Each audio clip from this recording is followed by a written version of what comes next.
안녕하세요. 숙명여중 3학년 학생들 국어 유선생입니다. 지난 수업 시간에 우리는 대단원 1 문학과 만나는 시간 중 소단원 1 문학의 아름다움에 대해서 공부해 보았습니다. 이번 시간에는 문학의 아름다움, 즉 심미적 체험에 대해 복습한 후 소단원 2 삶을 담은 문학에 나오는 고전 소설에 대해 살펴보도록 하겠습니다. 앞으로 3월 마지막 주와 4월 첫째 주는 박시전에 대해 공부할 예정입니다. 자, 첨부된 파일을 출력하여 필기하기 바랍니다. 자, 이제 첫 번째 페이지를 보세요. 제목은 박시전 1 미적 범주 고전 소설입니다. 반 번호 이름을 쓰세요. 1번 심미적 체험. 심미라는 말은 미를 찾다 이며 다시 말하면 아름다움을 느낀다 라고 해석할 수 있겠습니다. 심미적 체험은 첫 번째 문장에서 보다시피 어떤 대상에서 감동이나 깨달음을 얻으며 아름다움을 느끼는 것을 심미적 체험이라고 합니다. 하지만 문학작품을 감상할 때에는 단순히 아름다움을 느낀다 외에 미적 범주에 대해서 알아두어야 합니다.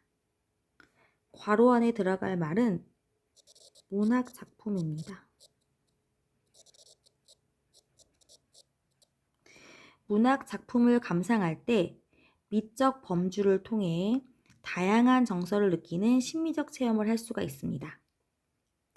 모든 문학작품은 미적 범주를 갖추고 있다고 할 수 있습니다.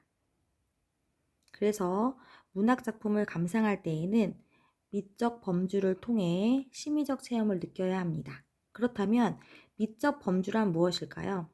2번 미적 범주에 적어보세요. 미의 다양한 형태를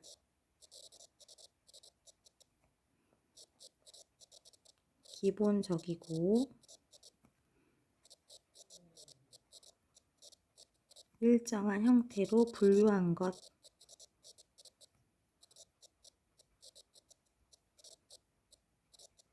이라고 정의할 수 있겠습니다.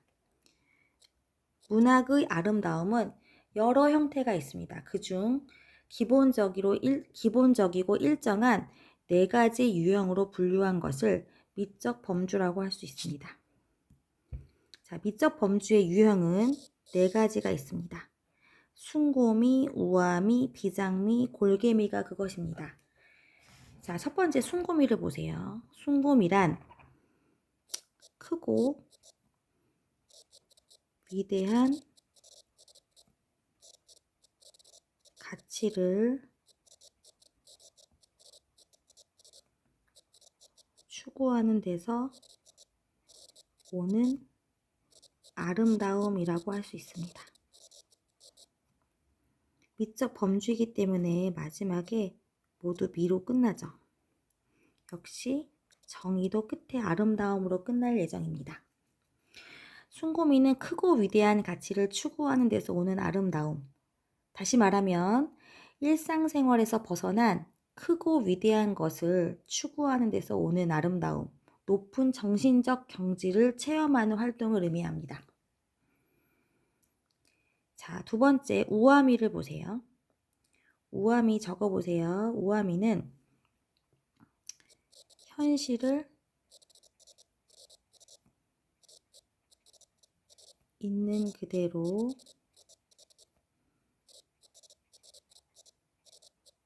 받아들이고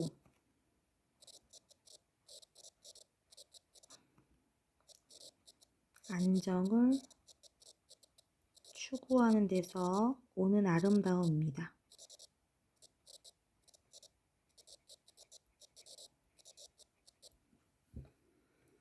다시 말하면 일상생활에서 오는 작고 친근한 것을 추구하는 데서 오는 아름다움을 우아미라고 합니다. 예를 들면 일상생활에서 오는 작고 친근한 것은 자연 친화 같은 경우에 우아미의 아름다움이라고 할 수 있겠습니다.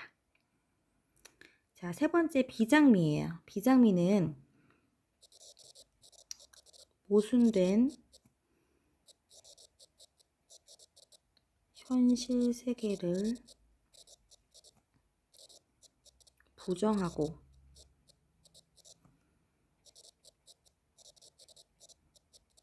투쟁하는 데서 오는 아름다움이라고 할 수 있습니다. 다시 말하면 높은 이념을 긍정하려는 투쟁에서 오는 아름다움입니다. 예를 들면 뭐 사육신의 시라던가 일제강점기 시 같은 경우가 그 예라고 할 수 있겠습니다. 자, 마지막 골개미 보세요. 기존의 권위와 이치를 부정하고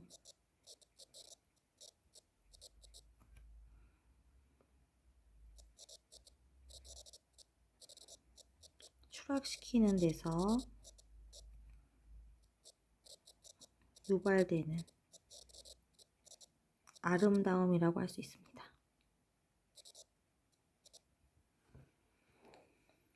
예를 들면 봉산탈춤, 양반전이 그 예라고 할 수 있습니다.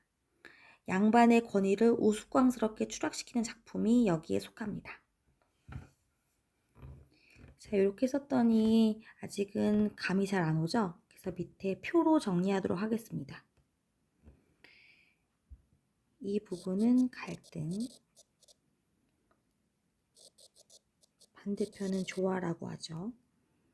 조화는 다른 말로 융합이라고 하고 갈등은 다른 말로 상반되어 있다 라고 볼 수 있습니다.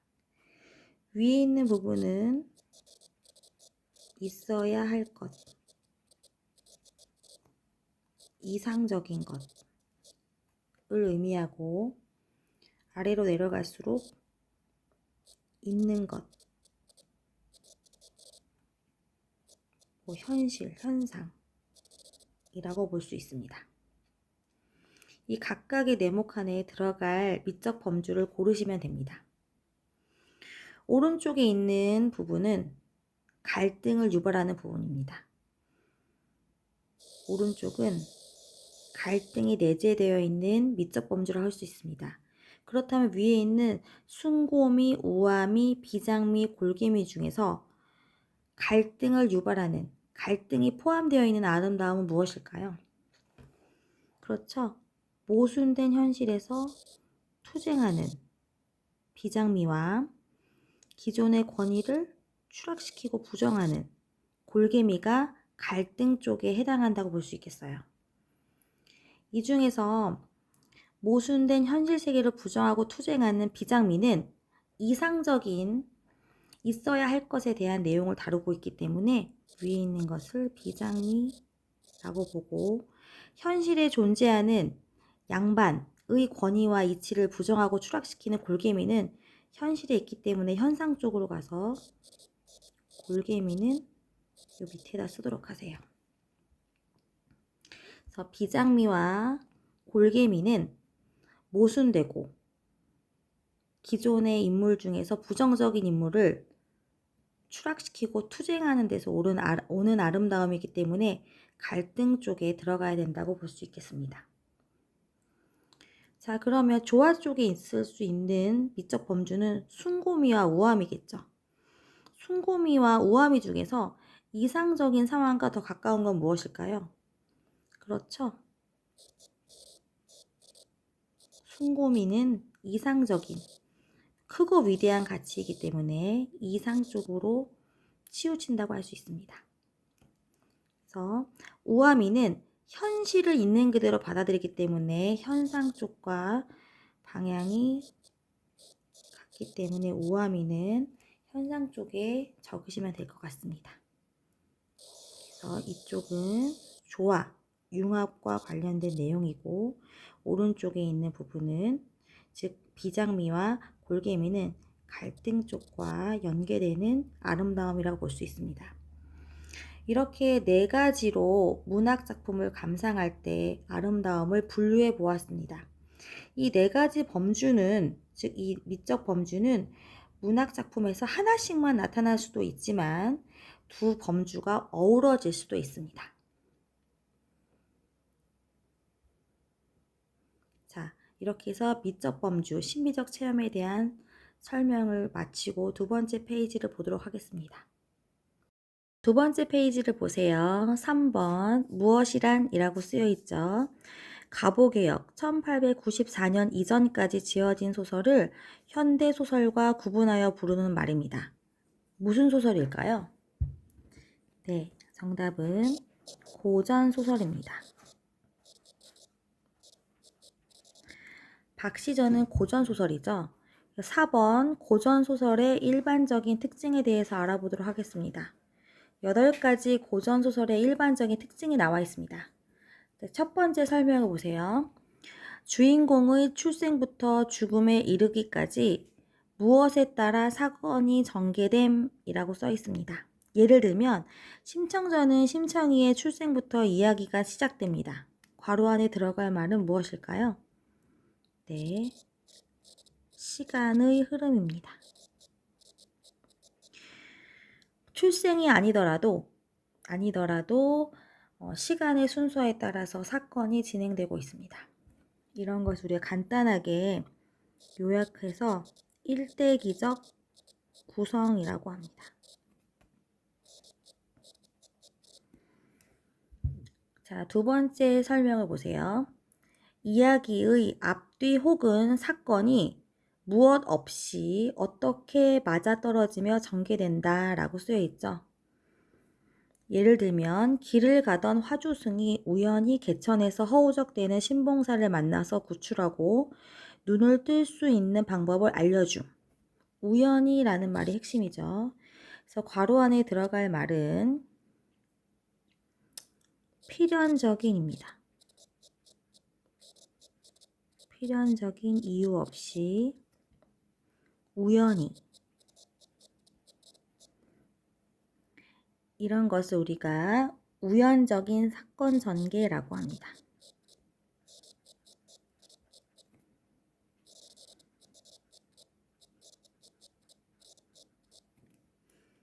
자, 세 번째 특징을 보세요. 현실에서는 일어나기 어려운 일들이 일어나는 경우가 많음. 예를 들면 아버지를 위해 인당수에 뛰어든 심청은 용궁이라는 비현실적 공간에서 하루를 지내고 다시 인간 세상으로 돌아옴. 그래서 비현실적이라는 말이 들어가야 되겠죠? 그래서 여기는 비현실적 사건 전개. 다른 말로 전기성이라고 합니다. 이 단어는 알아두도록 하세요. 박시전에서도 굉장히 많이 나오는 특징 중에 하나입니다. 자, 네 번째 특징을 보세요. 한 계층을 대표한다. 이런 것을 전형적이라고 말합니다. 한 계층을 대표하고 이야기의 처음부터 끝까지 성격이 변하지 않는다. 평면적일까요? 입체적일까요? 그렇죠. 이런 것을 우리가 평면적이라고 합니다. 평면적인 인물이 등장한다. 예를 들면 약한 인물을 대표하는, 잘못 썼네요. 악한 인물인데. 악한 인물을 대표하는 뺑덕 어멈의 못된 성격은 이야기가 끝날 때까지 변하지 않는다. 처음부터 끝까지 성격이 변하지 않는다. 그래서 여기 특징에는 전형적, 평면적 인물,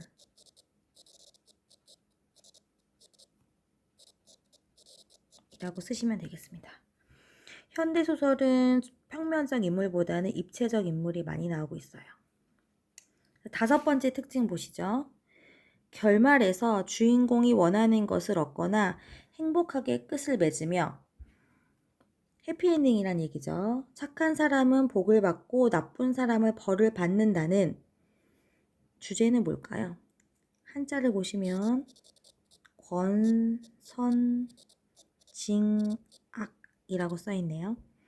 선을 권하고 악을 징계한다, 벌한다 의 주제를 드러낸다. 예를 들면 신봉사는 결국 눈을 뜨게 되고 원하는 걸 얻었죠.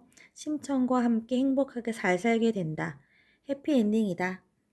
그래서 옆에 특징에 행복한 결말,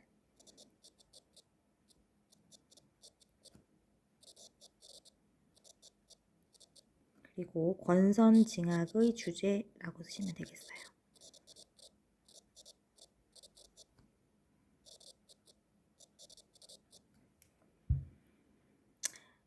지금 하고 있는 고전소설의 일반적인 특징이죠. 모든 고전소설이 다 이 특징을 지니고 있는 것은 아닙니다. 일반적인 대표적인 특징이라고 할 수 있어요. 행복한 결말이 아닌 고전소설도 있습니다. 자, 6번째 특징 보시죠. 말의 가락이 느껴지는 무슨 채일까요? 맞아요. 운문체라고 합니다. 운문체가 나타나며 보통 3, 4조 내지 4, 4조를 기본으로 하고 있어요. 일상생활에서는 쓰이지 않고 문장에서만 쓰이는 말투인 문어체를 사용하기도 합니다. 뭐뭐 하더라, 뭐뭐 하소서, 뭐뭐 하나이다 등은 한문의 영향을 받은 문어체라고 할 수 있습니다. 예를 들면 아가아가 내 딸이야, 아들 겸 내 딸이야, 금을 준들 너를 사랴 이런 말투, 뭐뭐 하랴 이런 말투도 역시 운문체, 문어체 말투라고 할 수 있습니다. 그래서 이 특징에 운문체,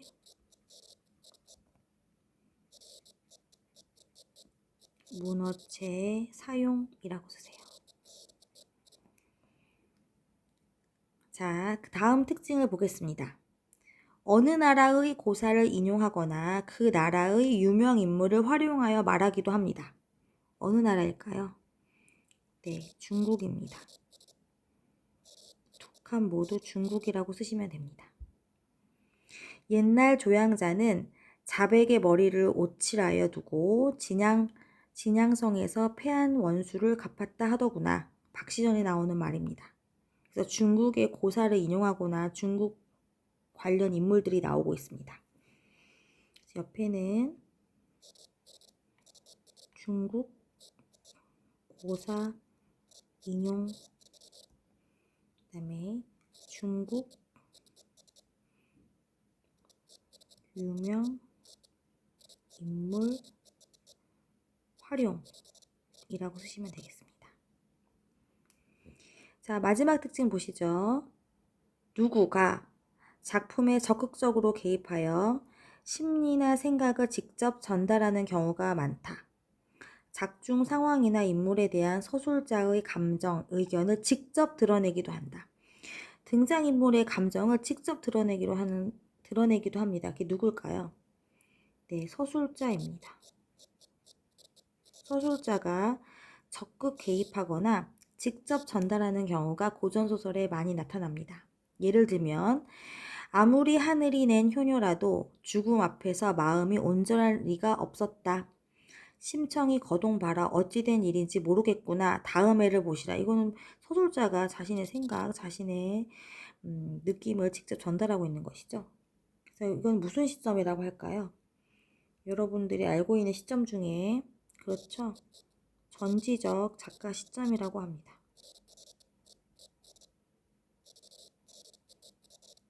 전지적 작가 시점이고 다른 말로